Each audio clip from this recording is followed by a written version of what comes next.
Buenos días, chicos. Continuando con la unidad número 5, sistema endocrino, en esta oportunidad vamos a hablar de lo que es el eje hipotálamo-hipófisis, exploración de laboratorio. Quien les habla, la licenciada María Virginia Bisoño. El eje hipotálamo-hipófisis es un sistema cuya función es mantener la regulación y el equilibrio de los niveles hormonales hipofisiarios, los cuales a su vez coordinan otras funciones. Por eso se considera esta región la más importante de nuestro organismo, ya que es capaz de organizar las respuestas hormonales apropiadas a estímulos provenientes de centros neurológicos superiores. También regula la conducta esencial, lo que es la alimentación, los líquidos extracorpóreos, la sexualidad y la agresividad, es decir, estados anímicos. El hipotálamo es el tablero de control principal y la parte del cerebro que controla el sistema endocrino, y la hipófisis es el órgano regulador de otras glándulas endocrinas importantes. Desde el punto de vista anatómico, el hipotálamo está ubicado en el diencéfalo debajo del tálamo. Tiene unas partes importantes como son el quiasma óptico, la eminencia media y la protuberancia. Por otro lado, tenemos que la hipófisis, desde el punto de vista anatómico, está ubicado en la base del cráneo, específicamente en la silla turca. Está compuesta por dos regiones, una región que se llama adenohipófisis y es el 85% de la glándula, y una región llamada neurohipófisis que ocupa el 15% de la glándula. La adenohipófisis presenta tres porciones: una porción tuberal, que es la que abraza lo que es el tallo hipofisiario, una región media y una parte distal. Por otro lado, tenemos la neurohipófisis con el tallo hipofisiario y el lóbulo nervioso. Sabemos que desde el punto de vista fisiológico, el sistema porta es el que se encarga de irrigar todo este sistema, comenzando por las células neurosecretoras que están ubicadas a nivel hipotalámica, las cuales vierten su sustancia o sus impulsos nerviosos, lo hacen a través de neurohormonas que circulan por las arterias hipofisiarias superiores.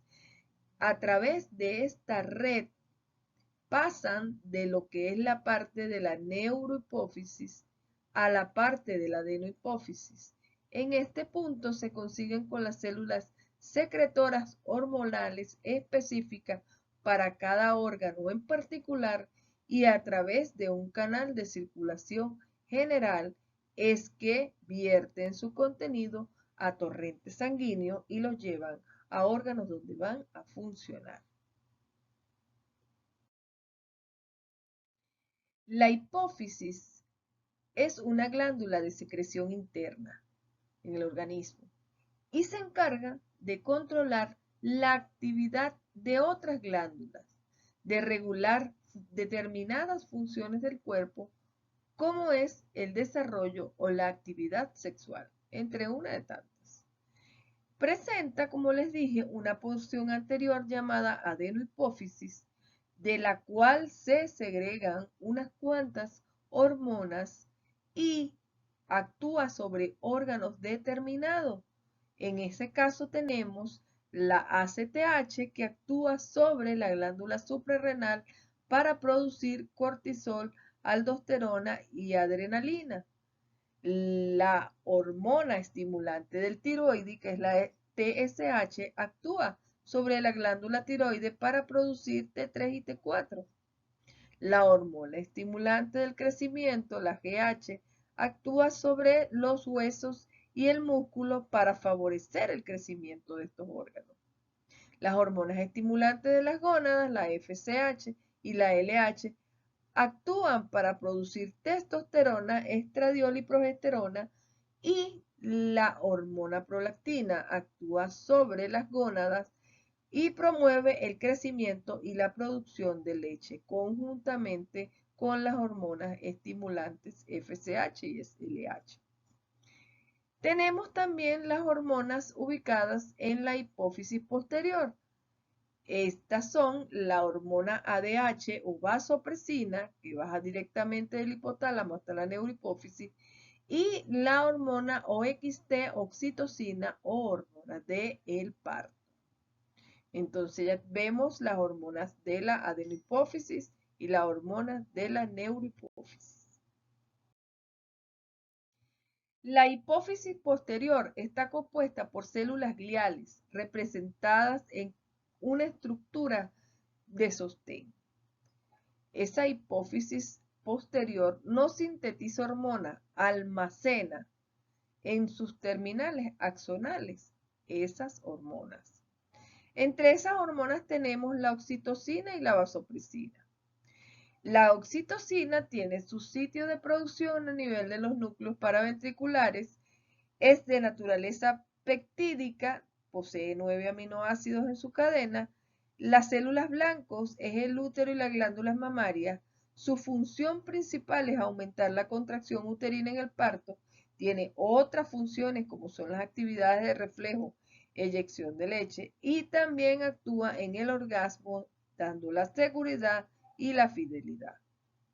Por otro lado, tenemos la vasopresina, que el sitio de producción son los núcleos supraópticos. La naturaleza de la hormona es oligopéptida, de 9 aminoácidos también. Las células dianas son el riñón y su función es aumentar la presión arterial y aumentar la osmolaridad.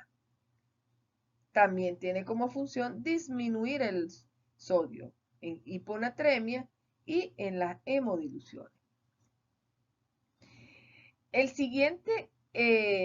siguiente fotografía que tenemos aquí es el profesor Vincent Duvigneau. Es un bioquímico nacido en Chicago, el cual le dieron el premio Nobel en el año 1955 por sus estudios sobre la oxitocina, vasopresina e insulina. Por eso lo traje a cotación. ¿Cuál sería la importancia del estudio de la neurohipófisis? Valorar el equilibrio hídrico, la hidratación, la integridad de la piel, de las mucosas y el peso, evaluar la función cardíaca, que tiene que ver con la tensión arterial y la frecuencia cardíaca, es decir, la hipovolemia, evaluar el estado neurológico. Muchas veces los aumentos de sodio provocan trastornos en el comportamiento porque dañan las fibras musculares. Existen pruebas para evaluar o estudiar la neurohipófisis y estas van a ser la determinación de la concentración de las hormonas, la determinación de la privación acuosa y la determinación de la sobrecarga acuosa. Tenemos que tener presente que estos estudios, el paciente debe tener un ayuno, no fumar, suspender si toma algún fármaco por 8 horas y interrumpir la ingesta de líquido por 24 horas. En la neurohipófisis podemos determinar la ADH sérica, la hormona antidiurética sérica. La muestra sería plasma en ayuna, los tubos utilizados, hectas refrigerados. Se compara la concentración sérica de ADH y la osmolaridad y se toman muestras juntas. Tenemos unos valores de referencia donde está bajo estos valores es que encontramos la respuesta normal y también tenemos una tabla donde debe de converger una y otra modalidad. O sea, este tipo de osmolaridad debe de tener en condiciones normales este tipo esta concentración de hormona ADH. Y así sucesivamente. Una respuesta normal en este tipo de determinación sería que un aumento de la ADH traiga como consecuencia una disminución de la osmolaridad. Continuamos con los estudios, la osmolaridad sanguínea y la osmolaridad urinaria, que me permiten valorar la capacidad del organismo a mantener el equilibrio hídrico. Tenemos aquí los valores de referencia tanto de la osmolaridad sérica como de la osmolaridad urinaria. Entonces tenemos una suspensión de líquidos por 24 horas, es decir, la persona en 24 horas no puede ingerir ningún tipo de líquido antes de hacerse el examen. Se toma una muestra simultáneamente tanto sérica como urinaria.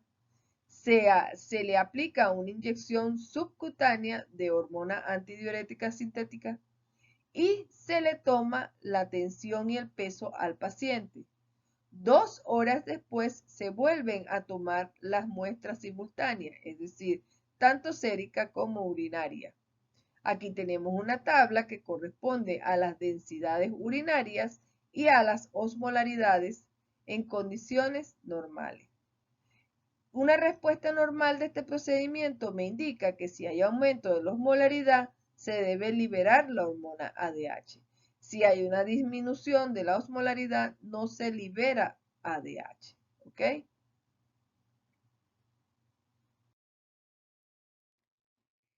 Entre las patologías de la neurohipófisis tenemos la diabetes insípida. La diabetes insípida se trata de una patología donde hay una deficiencia en la secreción de la hormona antidiurética. Es decir, los receptores están bloqueados y no mandan la hormona al sitio donde tiene que ir. Está deficiente. Las causas pueden ser genéticas, idiopáticas y secundariamente pueden ser por tumores, traumas, infecciones vasculares, alcohólicas y autoinmunes. ¿Qué ocurre? El paciente presenta una clínica de poliuria y polipexia. Hay una disminución de la hormona antidiurética y el tratamiento de elección es la desmopresina, que mejora o corrige esta deficiencia. Por otro lado, tenemos la diabetes insípida nefrógena.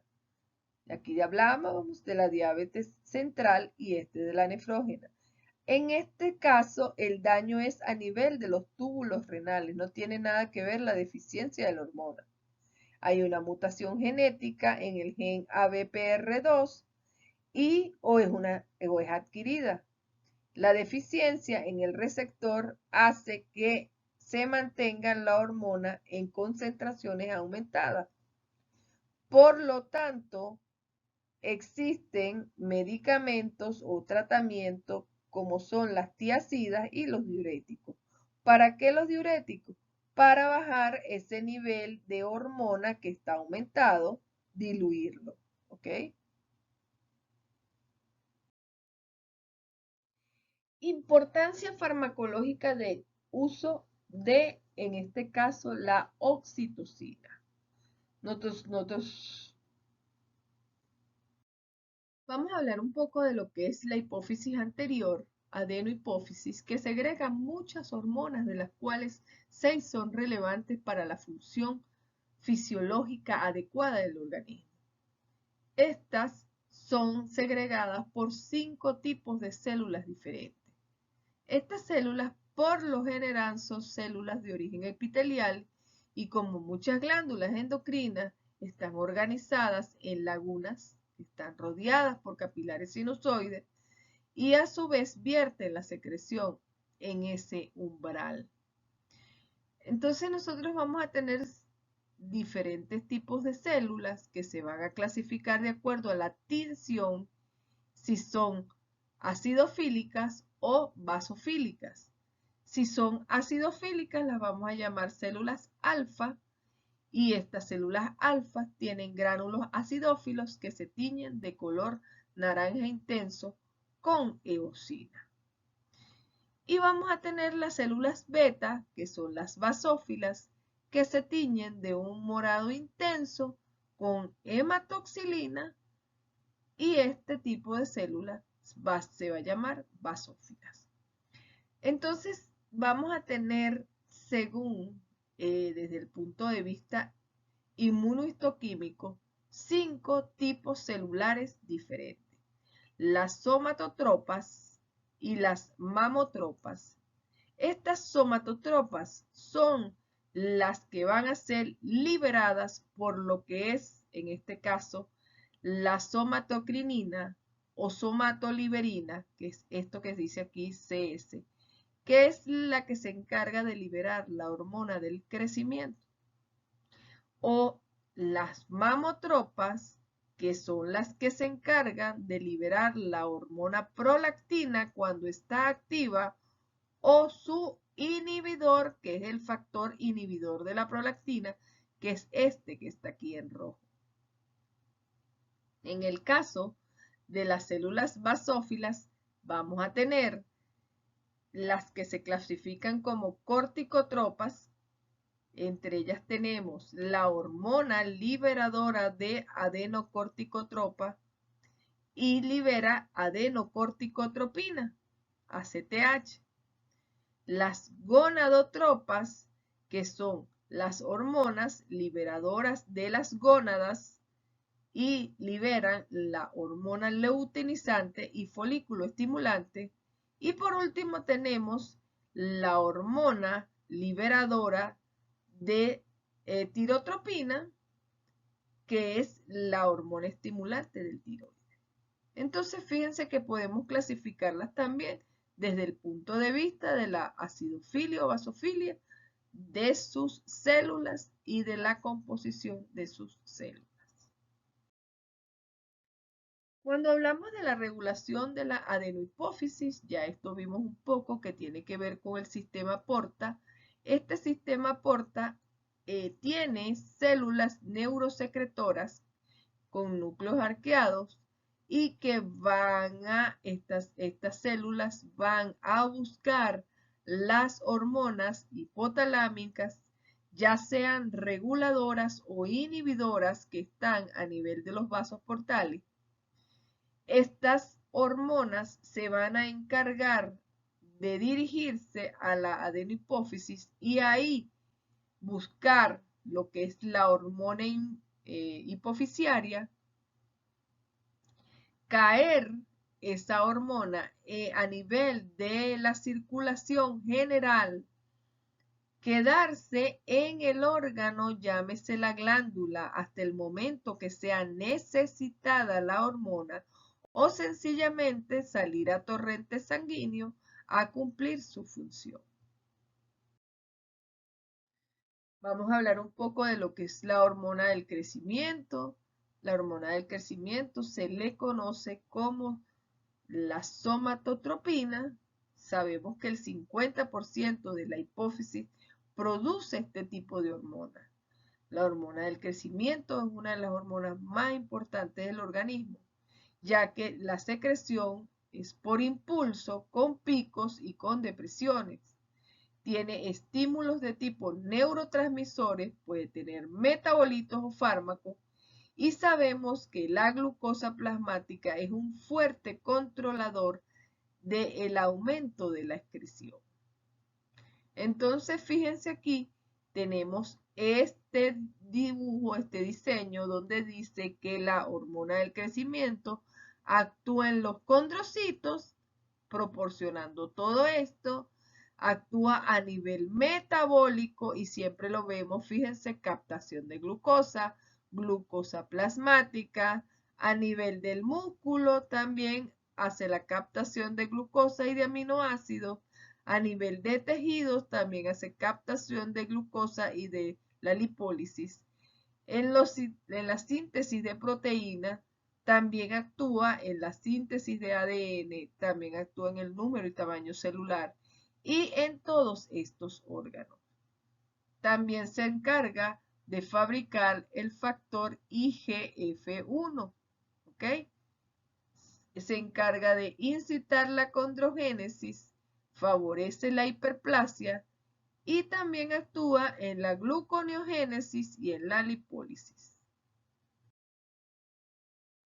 La hormona prolactina, la PRL, es una hormona que se produce en las células del lactotropo y del somatotropo a nivel del cerebro. Eso está en el tejido mamario y en los folículos ováricos. Su síntesis y excreción en el feto se inicia en la primera semana. La succión materna incita la excreción de la prolactina, aumenta a los 30 minutos y la inhibe la dopamina, la PIH, y el estrógeno. Te quiere decir que bajo administración de TRH se genera la excreción de prolactina. O sea, es una relación entre lo que es la prolactina y la dopamina, en este caso. Nosotros también vamos a ver este cuadro que tiene que ver con lo que es la lactancia materna y el cerebro. Aquí hay una búsqueda de reflejo. Nosotros tenemos aquí en la posición 1 al niño buscando el pezón y con la punta de los labios estimula ese cerebro materno y ese hipotálamo, que es el centro regulador de las funciones del organismo, se activa y empieza a hacer su función, que es actuar sobre estas neurohormonas y empezar, en el caso de que cuando llegue el impulso al hipotálamo, llega esa información eléctrica, se estimula la hipófisis y la glándula principales del sistema endocrino. ¿Qué pasa? Que se estimula la hipófisis anterior secretando prolactina y se estimula la hipófisis posterior secretando oxitocina. Esta secreción de oxitocina es para reforzar el vínculo de la madre con su hijo y seguir la producción de leche materna y seguir él reforzando la ingesta. Por otro lado, en la hipófisis anterior se activa la prolactina que se estimula por la síntesis de leche y se produce la leche y se produce el reflejo de eyección o el reflejo de expulsión de la leche.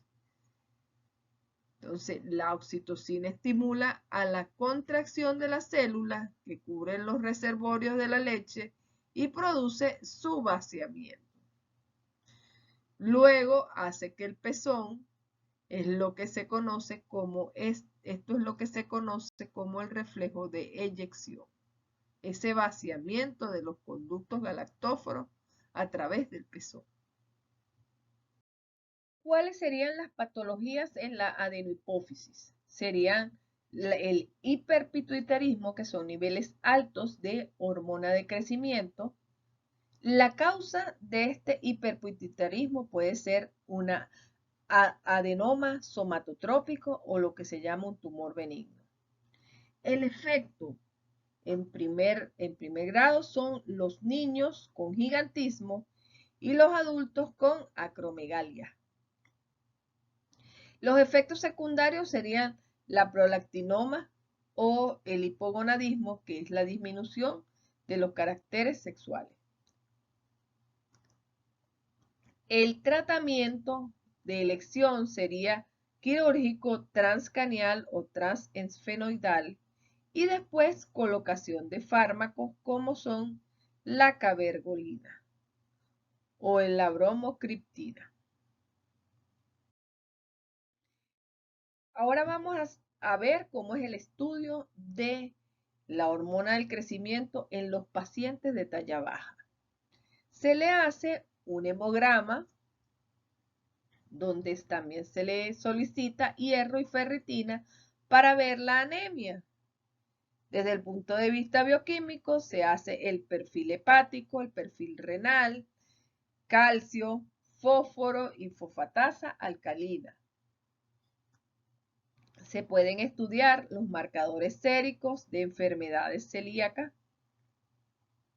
Se hace el estudio hormonal de TSH y T4 en el caso de los pacientes con hipotiroidismo, cortisol libre y urinario en el caso de los pacientes obesos y determinación de los factores FGFR3 y IGF-1 en el caso de deficiencia de hormona de crecimiento.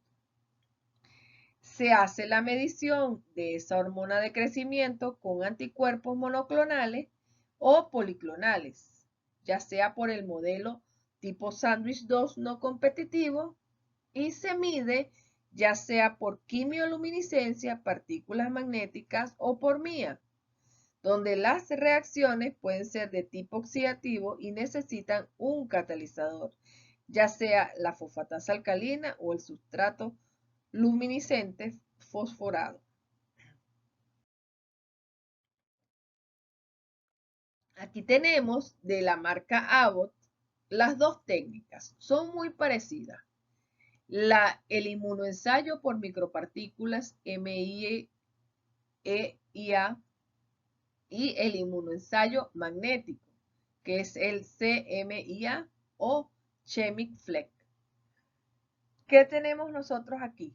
Aquí tenemos cómo se lleva a cabo el procedimiento y aquí tenemos las diferencias en cada uno. La fase sólida, en el caso del MEIA, es micropartículas de látex y en el caso del inmunoensayo magnético son partículas magnéticas. La etapa de separación es a través de una matriz de fibra de vidrio en el MEIA y en el caso del inmunoensayo magnético es un imán.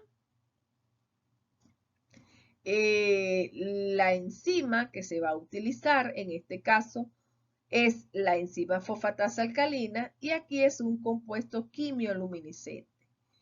Y nosotros lo vamos a detectar por fluorescencia en el caso del MEIA y por tubos de fotomultiplicador de quimioluminiscencia que es el Chemic Fleck, que es este que está aquí.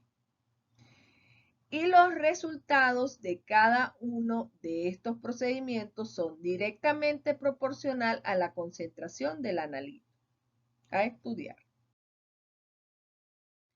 Vamos a ver lo que es el estudio de la hormona de crecimiento como prueba de estimulación. La prueba es selectiva, que va a ser evaluar el déficit de hormona de crecimiento a nivel infantil. ¿Ok? Como ven, aquí hay puros niños. Los pacientes deben de realizar ejercicio vigoroso durante 10 o 15 minutos. Una carrera, desplazarse rápidamente. Luego se le toma la talla, el peso al paciente y también se le toma una muestra de suero. Luego se miden los niveles de la hormona a los 20 y 40 minutos. Los valores de referencia tienen que estar por encima de 6 nanogramos por mililitro. Valores por debajo de 5 se consideran ya anormales. Y el estudio de la hormona de crecimiento por prueba de supresión se hace para evaluar los niveles de exceso de hormona de crecimiento a nivel de hipófisis. Lo que se hace el fundamento es la supresión de la hormona. Se administra oralmente en ayunas 100 gramos de glucosa. Se miden los niveles sanguíneos de glucosa y de hormona de crecimiento. Se toman muestras en varios periodos a los 30, 60, 90 y 120 minutos y luego se evalúan los niveles basales de lo que es la hormona y la glicemia. De aquí podemos obtener, dependiendo de los valores, el efecto es que en los niños se observa el gigantismo y en los adultos la acromegalia. La muestra que se utiliza es de suero y los valores de referencia deben de dar entre 0 y 3 nanogramos por mililitro para que la prueba esté correcta. Bueno, esto ha sido todo. Terminamos. Continuamos en una próxima clase del sistema endocrino.